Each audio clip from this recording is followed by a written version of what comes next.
Namaste, my name is Neelima.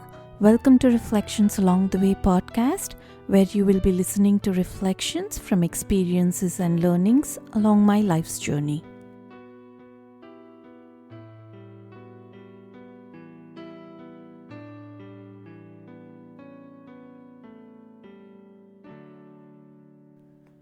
When we contact the world, we either experience joy or sorrow.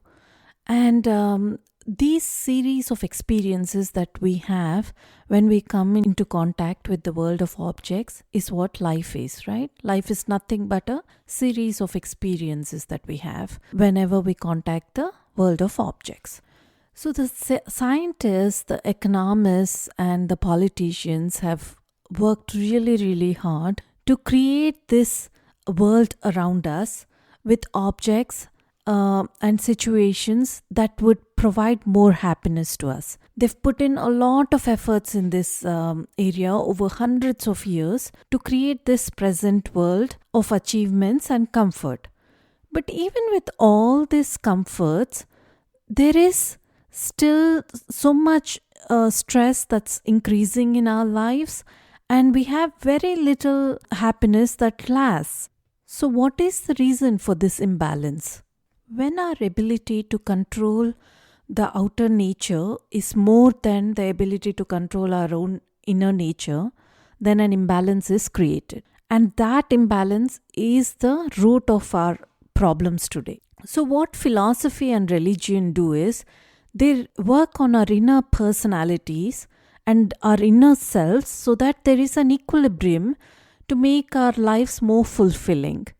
And without working on our inner selves, and no matter how much you arrange the outer world in terms of beauty or comforts, we will not be able to enjoy the peace and happiness until we work on our inner selves. It's like suppose you're having some issues with indigestion and you have this sumptuous meal in front of you.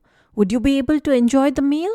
No, right? So it is essential for you to be healthy in order for you to enjoy that meal. Similarly, it's essential for us to work on our inner selves, work on rehabilitating our own inner nature so that we can enjoy that outer world. So what the material growth does is it raises our standard of living.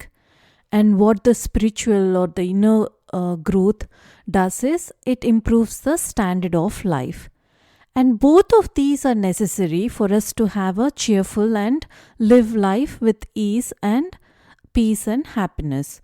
I mean, if you do not have enough food or whatever is required for you to sustain, you cannot focus on your inner growth. And similarly, no matter how much of comforts we have in outer world, if we do not have that inner strength and the mental stability and equilibrium, we cannot enjoy the outer world. So both of them have to be equally developed for us to have a peaceful and cheerful life. In order to explain this further, Swamiji gives us a analogy for this. So he compares the standard of living to the mast of a ship. For it to be high, the keel must be deep enough to balance the height of the mast. And the depth of the keel is what measures the standard of life. When the mast is out of proportion, then the vessel topples over, unless the keel is sufficiently deep and broad. If the keel is deep, then the ship is stable, regardless of what the height of the mast is. Similarly, in life, if the standard of living alone is raised without considering the standard of life or at the expense of standard of life, then the society slides downhill. It deteriorates, and whenever the standard of life is well established, then the society thrives. It becomes peaceful and wholesome and connected.